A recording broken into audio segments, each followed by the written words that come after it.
Doné mi riñón a mi hijo. Eso es lo que cualquier padre haría por su hijo, ¿verdad? Pero nunca imaginé que detrás de eso había un plan cuidadosamente construido durante meses. 3 días después de la cirugía, se presentó con un fajo de papeles, desahuciándome de mi propia casa. El dolor emocional caló más hondo que cualquier herida quirúrgica.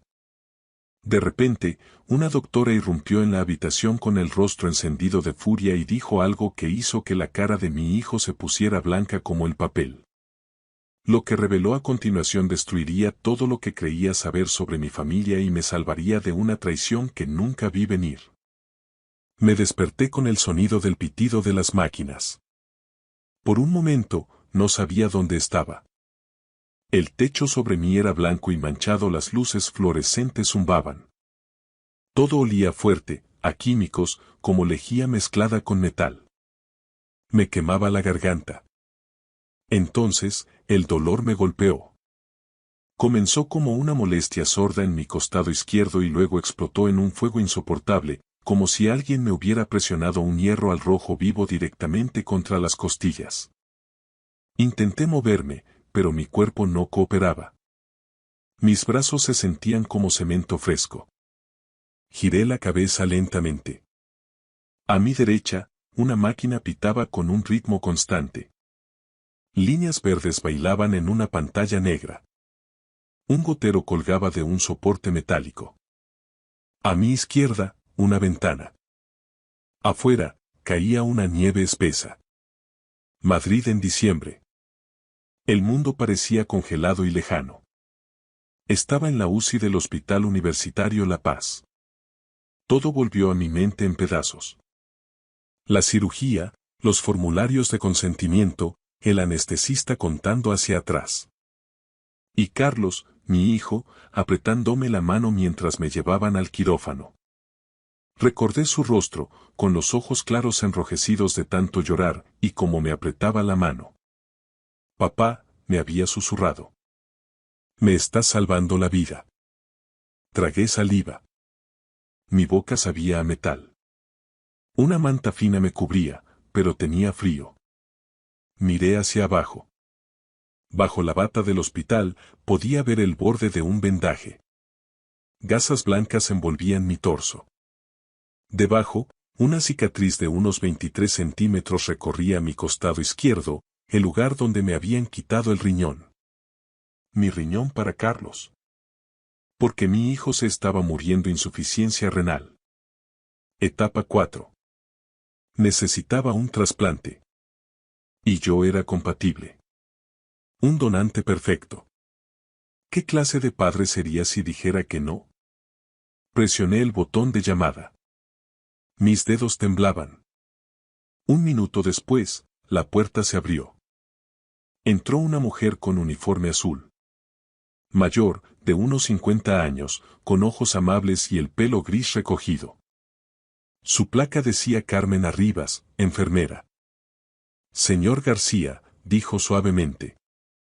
Ya está despierto. ¿Cómo se siente? Como si me hubieran cortado por la mitad, dije. Mi voz salió ronca. Ella sonrió, pero la sonrisa no llegó a sus ojos. Es normal. Salió de la cirugía ayer. El dolor irá mejorando. Ayer. Había perdido un día entero. ¿Dónde está Carlos?, pregunté. ¿Dónde está mi hijo? Algo cruzó su rostro por un segundo. Luego desapareció. Su hijo se está recuperando en otra planta, señor García, dijo ella. Revisó el gotero y ajustó la manta. No me miraba a los ojos. ¿Está bien? ¿Puedo verle? Todavía no. Necesita descansar. Asentí. Tenía sentido. Ambos acabábamos de pasar por una cirugía mayor. Por supuesto que nos mantendrían separados por ahora. Carlos estaba bien. Eso era lo único que importaba. Pensé en los últimos 5 años, en lo vacía que se sentía la casa después de que Elena falleciera. ¡Qué silencio! Había llamado a Carlos tantas veces, pero él siempre estaba ocupado, siempre en otro lugar. Hasta que hace 2 semanas se presentó en mi puerta, pálido y temblando, diciéndome que estaba enfermo, que me necesitaba. Y yo dije que sí sin dudarlo, porque eso es lo que hacen los padres. Miré el vendaje en el lugar donde me faltaba una parte de mí. Me dolía, pero valía la pena. Mi hijo viviría. Eso era lo único que contaba. Pero cuando levanté la vista, la enfermera Carmen seguía junto a la puerta mirándome, y la expresión de su rostro no era de alivio. Era otra cosa. Abrió la boca como si quisiera decir algo, luego la cerró, sacudió la cabeza y salió. Me quedé mirando la puerta cerrada. Algo no iba bien. La forma en que me miró, como si supiera algo que yo no, como si sintiera lástima por mí. ¿Pero por qué? Afuera, la nieve seguía cayendo. Las máquinas seguían pitando. Y en algún lugar de este hospital, mi hijo se estaba recuperando. Al menos eso era lo que me decía a mí mismo. Pasaron 2 días que parecieron una lenta tortura. El primer día se fundió con el segundo. Los médicos iban y venían. Las enfermeras revisaban mis constantes vitales. Todos sonreían y repetían la misma frase. Su hijo está bien, señor García. Está descansando.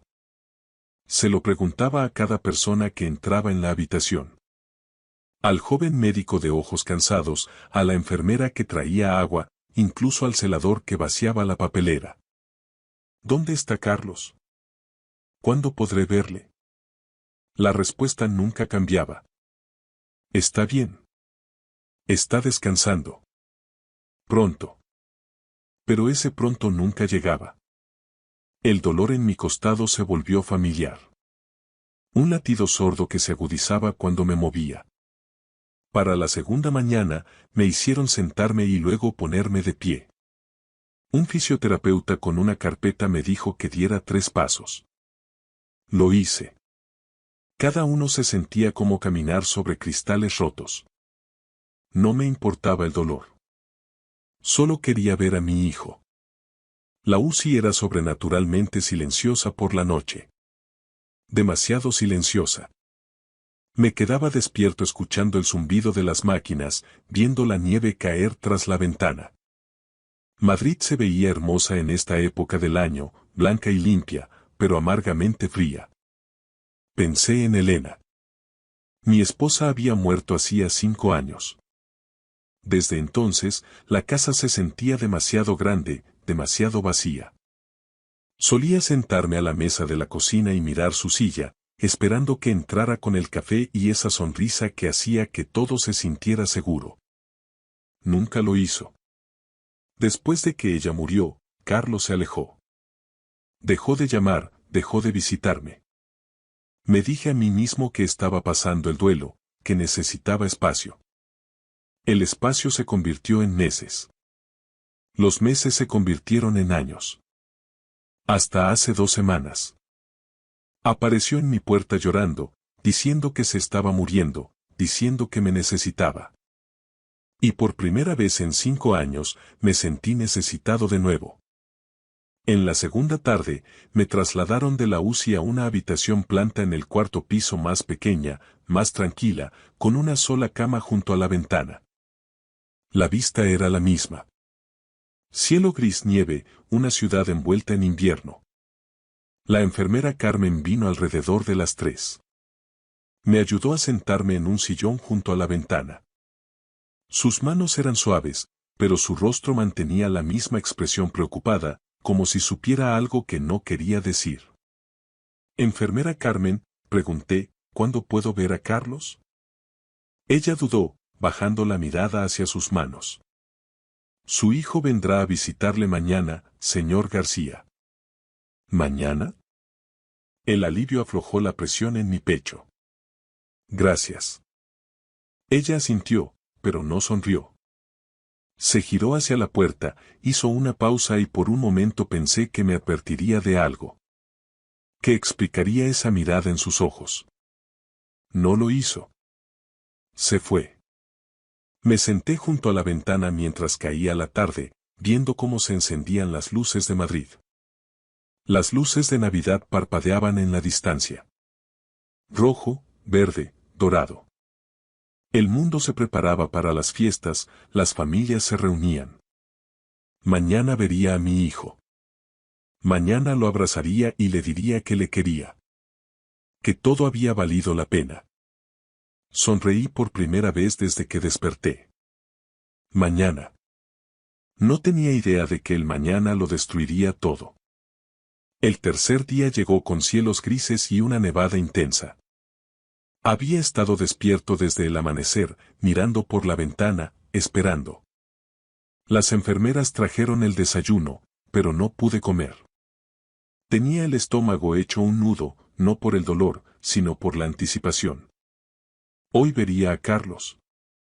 Me senté en el sillón junto a la ventana, con las manos entrelazadas en el regazo. Había practicado lo que le diría. ¿Cómo le explicaría que el dolor no importaba? Que lo volvería a hacer en un abrir y cerrar de ojos porque eso es lo que hacen los padres.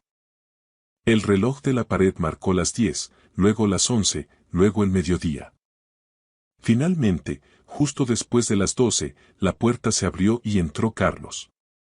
Por un segundo, mi corazón dio un salto.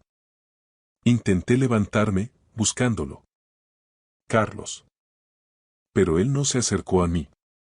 Se quedó en el umbral, con las manos en los bolsillos de un impecable traje negro. Tenía el pelo peinado y los zapatos relucientes.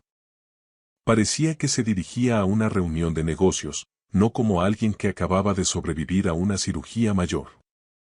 Miré su torso, su pecho, su costado, esperando ver el vendaje. No había nada. ¿Dónde está tu vendaje?, pregunté. Él no respondió. Solo me miró con ojos fríos. Vacíos. Entonces los vi. Dos personas entraron en la habitación detrás de él. Una mujer con un traje oscuro, de unos 30 y tantos años, que llevaba un maletín de cuero negro, y una mujer más joven con el pelo rubio que escribía en su móvil. Carlos, dije lentamente, ¿quiénes son estas personas? La mujer del traje dio un paso adelante. Su sonrisa era profesional, afilada. Señor García, mi nombre es Clara Montejo. Soy la abogada de su hijo. ¿Abogada?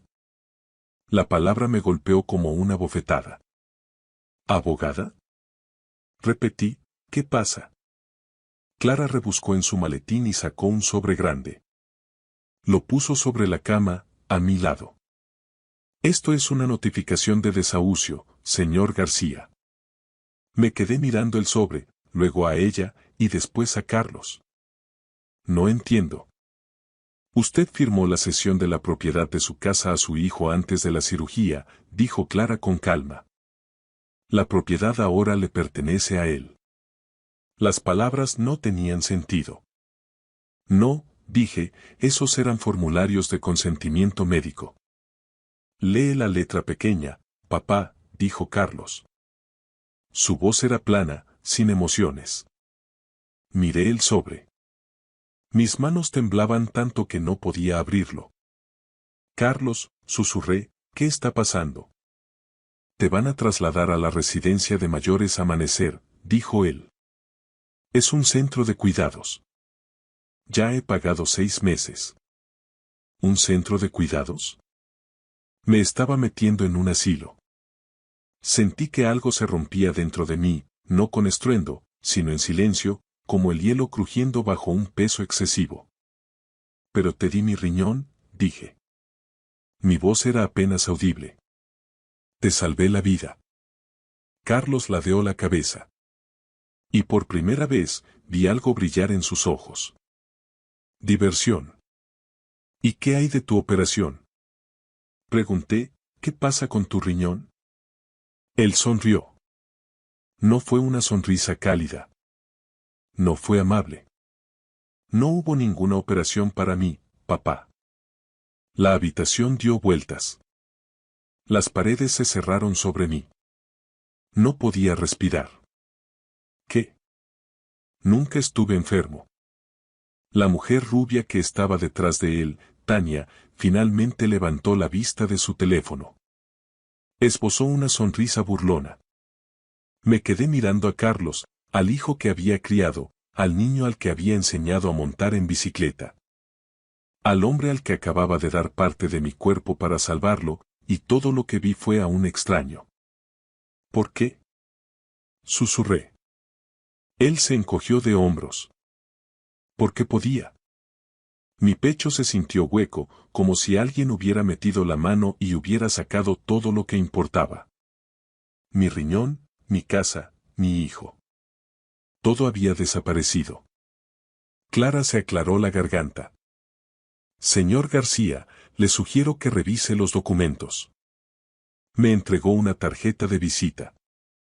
No la cogí. Cayó al suelo. Carlos se dio la vuelta para irse. Tania le siguió, todavía pegada a su móvil. Clara cerró su maletín de un golpe. Y así, sin más, se estaban marchando. Abrí la boca para decir algo, para gritar, para suplicar, pero no salió ningún sonido. Antes de que la puerta pudiera cerrarse, se abrió de golpe de nuevo. Una mujer entró furiosa. Llevaba una bata blanca sobre el uniforme azul. Tenía el pelo oscuro recogido en un moño apretado y su rostro estaba lleno de furia. No me miraba a mí. Miraba directamente a Carlos. «Alto ahí mismo», dijo ella. Su voz cortó la habitación como una cuchilla. Carlos se quedó petrificado y, por primera vez desde que entró, vi que el miedo cruzaba su rostro.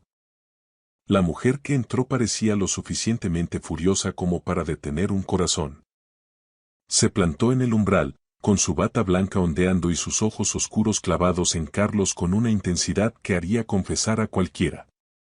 «Soy la doctora Rebeca Piedra, jefa de cirugía de trasplantes de este hospital», declaró. Carlos se enderezó, intentando recuperar la compostura, y se ajustó la chaqueta del traje. «Doctora, esto es un asunto familiar privado». «El tráfico de órganos nunca es privado, señor García», su respuesta quedó flotando en el aire como humo denso. Yo no entendía nada. Miré a la DRA. Piedra y luego a mi hijo. «¿De qué está hablando?», pregunté. La expresión de la doctora se suavizó al mirarme, pero solo un poco. «Su hijo nunca estuvo enfermo, señor García». Las palabras no calaron al principio, rebotaron en mi cerebro como piedras sobre el agua. «¿Qué?», balbuceé, «él falsificó sus registros médicos». Sacudí la cabeza. «No, las pruebas». «El médico dijo que tenía insuficiencia renal». «Esos médicos fueron sobornados», sentenció la DRA. Piedra. «Los registros fueron fabricados». Miré a Carlos, esperando que lo negara, pero no dijo nada. Mis manos se aferraron a los reposabrazos del sillón hasta que mis nudillos se pusieron blancos. «Entonces, ¿dónde está mi riñón?». La doctora no vaciló. «Fue trasplantado a otro paciente. Jonathan Langford. Un hombre que realmente se estaba muriendo». Ese nombre no me decía nada, pero la forma en que lo dijo hizo que se me revolviera el estómago. Carlos finalmente habló. «Esto es ridículo». «Lo es». La DRA. Piedra sacó una tableta de debajo de su bata. «No hay constancia de que usted haya sido ingresado aquí nunca, señor García. Ni análisis de sangre, ni citas de diálisis».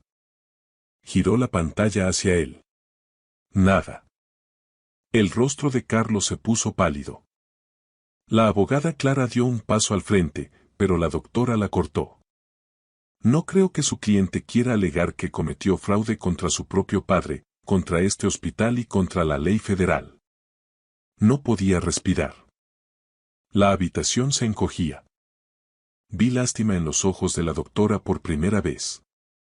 «Dinero, señor García», me dijo. «Su hijo vendió su riñón por 500.000 euros». ¿500.000 euros? La cifra era demasiado grande, imposible. Miré a Carlos. ¿Es eso cierto? No respondió. Carlos, es verdad. Silencio. La familia del señor Langford organizó una transacción privada, explicó la DRA. Piedra.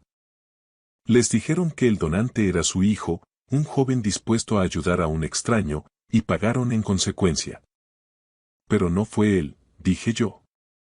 No, fue usted. Y él se llevó el dinero. Hasta el último céntimo. Miré a mi hijo, al hombre en el que había confiado mi vida. ¿Por qué? Repetí. Carlos finalmente levantó la vista. Sus ojos eran puro hielo. ¿Por qué podía? Esas dos palabras me dolieron más que el desahucio, más que la cirugía, más que los 500.000 euros. ¿Por qué podía? Eso era todo lo que yo valía para él. Una oportunidad. Señor García, le sugiero que se quede donde está, dijo la doctora. Yo me largo, soltó Carlos moviéndose hacia la puerta. No, no lo harás. Carlos la ignoró y agarró el pomo. La DRA. Piedra no se movió ni le persiguió, solo sonrió con frialdad. Adelante. Inténtalo. Carlos abrió la puerta y se quedó helado. En el pasillo había dos agentes de la Policía Nacional uniformados. Retrocedió con la cara desencajada. Hice una llamada antes de entrar aquí, dijo la doctora con calma. ¿De verdad pensaste que te dejaría marchar así como así? Todo sucedió muy rápido. Los dos oficiales entraron en la habitación. El más veterano, el agente Vázquez, tenía el pelo canoso y una mirada serena. El más joven, el agente Navarro, era más corpulento y llevaba la radio enganchada al cinturón. Carlos retrocedió, alejándose de la puerta. Déjenme ir, dijo, y esta vez su voz temblaba de verdad. Esto es un malentendido. Carlos García, dijo el agente Vázquez con tono profesional, queda usted detenido. El agente Navarro dio un paso adelante y sacó los grilletes. Dese la vuelta, señor. Carlos buscó con la mirada a Clara, a Tania y a la DRA. Piedra, buscando una salida, una ayuda que no iba a llegar. No la había. Se giró lentamente y sus manos temblaban mientras se las ponían a la espalda. Oí el clic metálico de las esposas cerrándose en sus muñecas. Él giró la cabeza y me miró. Papá, dijo con la voz quebrada, puedo explicarlo. Miré al hijo que había criado, al hombre que acababa de vender mi riñón por $500,000, y simplemente aparté la vista. No dije ni una palabra. Me limité a mirar por la ventana cómo caía la nieve sobre Madrid, sintiendo que el mundo seguía girando sin mí. El agente Vázquez agarró a Carlos del brazo y lo condujo hacia la puerta. Tania lo siguió, todavía absorta en su móvil. Clara cerró su maletín y salió tras ellos. Y así, se fueron. La puerta se cerró y la habitación quedó en silencio. Me quedé allí sentado, mirando el espacio vacío donde antes estaba mi hijo. La DRA. Piedra acercó una silla y se sentó a mi lado. Siento mucho que haya tenido que enterarse así, señor García, dijo suavemente. No pude responder. Me fallaba la voz. ¿Cuánto dijo que era? Pregunté finalmente con voz ronca. ¿500.000 euros? Asentí lentamente, como si la cifra tuviera algún sentido, como si algo en este mundo lo tuviera. La DRA. Piedra guardó silencio un momento y luego volvió a hablar. El señor Langford aún no conoce toda la verdad, pero la sabrá. Y creo que querrá conocerle. No quiero conocer a nadie, dije. Ella sacó una tarjeta de su bata y la dejó en la mesilla junto a mi cama. Cuando esté preparado, dijo antes de levantarse para irse. En la puerta, se detuvo. Señor García, usted ha salvado la vida de un hombre hoy. Lo haya pretendido o no, eso es lo que cuenta. Luego ella también se fue. Me quedé solo en la habitación vacía. Las máquinas pitaban. La nieve caía. Y en algún lugar de esta ciudad, se llevaban a mi hijo detenido. Miré hacia la puerta y me di cuenta de algo. Lo había perdido mucho antes de hoy. Mucho antes de la cirugía. Mucho antes de que apareciera llorando en mi casa hace 2 semanas. Simplemente, no lo sabía. 2 días después, un extraño entró en mi habitación. Llevaba un traje caro. Su rostro era delgado y pálido, pero sus ojos estaban claros, llenos de vida. Se detuvo a los pies de mi cama y pronunció 3 palabras que lo cambiarían todo. Usted me salvó.